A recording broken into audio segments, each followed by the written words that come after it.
Hey there, everyone. Welcome back to the English Learning Podcast. I'm Tom, and I'm super excited to dig into today's episode. And I'm Jenna. Thanks so much for joining us. We love sharing tips to help you learn English in real-life contexts. You know, Jenna, every time we start a new episode, I get a little thrill from thinking about where English might take our listeners, especially since our topic today is all about travel abroad. Travel is such a great reason to learn English, Tom. There's nothing quite like stepping off a plane in a new country and realizing you can actually communicate with people there. Thinking about it, travel is probably one of the biggest motivators for learning a language. When you know you'll need to order food, ask for directions, or just chat with locals, it pushes you to study more. Taking that first trip where you need to use English can be a game changer. I remember my first time abroad. I was a little nervous, but using English gave me so much confidence. It really does open doors. Absolutely. And it's not just about the language, right? It's about connecting to new people and cultures, too.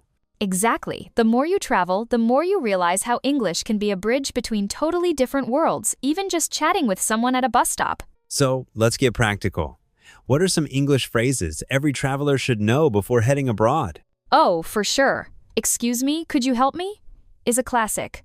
Or, "How do I get to..." I feel like I use that one every single day when I traveled in Europe. I've been there. Another lifesaver. Do you speak English? It's polite and gives the other person the chance to help if they can. Getting lost happens to everyone, right? I always found, "Could you point me to the nearest subway?" really helpful.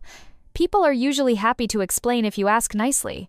And if you're stuck, even something simple like, "I'm looking for this place," and showing a map can do wonders. The key is to be friendly and try, even if your English isn't perfect. Being willing to ask for help makes such a difference.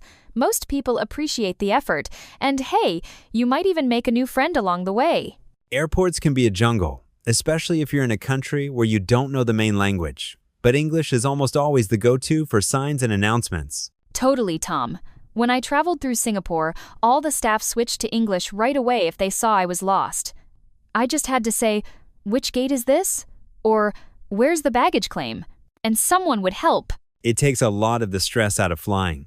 And those airport signs, like departures, arrivals, customs, once you learn them, you can get around pretty much anywhere. Honestly, food is one of my favorite parts of traveling, but sometimes ordering in English can be intimidating if you're not used to the expressions.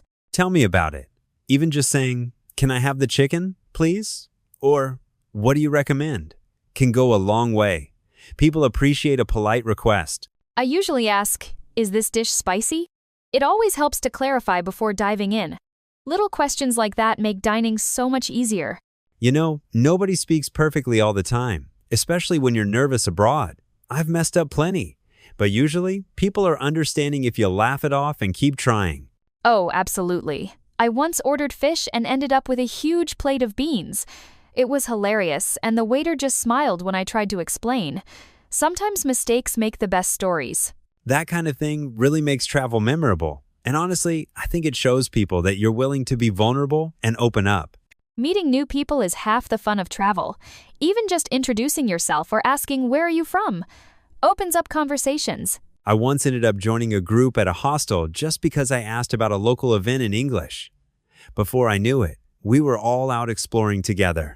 It's wild how a simple question in English can turn strangers into friends. People are usually curious and love to share about their city. That actually reminds me, cultural differences can be surprising when you travel. Even if you speak perfect English, things like gestures or personal space can catch you off guard. Exactly. For example, in some places, making direct eye contact is friendly, but in others, it might feel uncomfortable. It's good to pick up on those little cues. And if you're unsure, it's totally fine to ask. Usually, people are happy to explain their customs, especially if you show respect and curiosity. These days, technology can really help if you're stuck.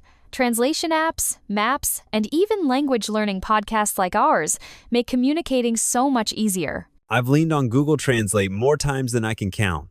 Even just having a phrasebook app as backup gives you confidence. And sometimes, just showing someone your phone or a translated phrase does the trick.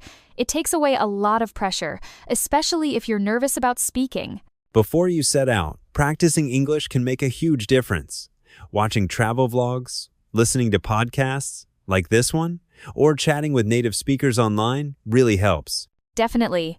Even rehearsing common travel scenarios out loud can build your confidence. I sometimes practice by pretending I'm at an airport or a restaurant, just to get used to speaking.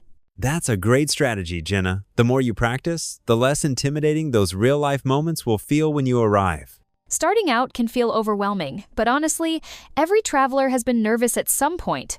It's all part of the adventure. If you make mistakes or feel awkward, that's totally normal. It means you're learning and growing, and the rewards are so worth it. You'll come back with amazing stories, new friends, and a lot more confidence in your English. Even the small victories, like ordering coffee or finding your way, really add up. Well, I think that's a good place to wrap up for today's episode. If you're planning to travel or just dreaming about it, we hope these tips help you feel more prepared. We'd love to hear about your travel experiences, what worked for you, where you struggled, or your funniest language mix-ups. You can send us a message or comment on our channel. And don't forget to subscribe to our podcast so you never miss an episode.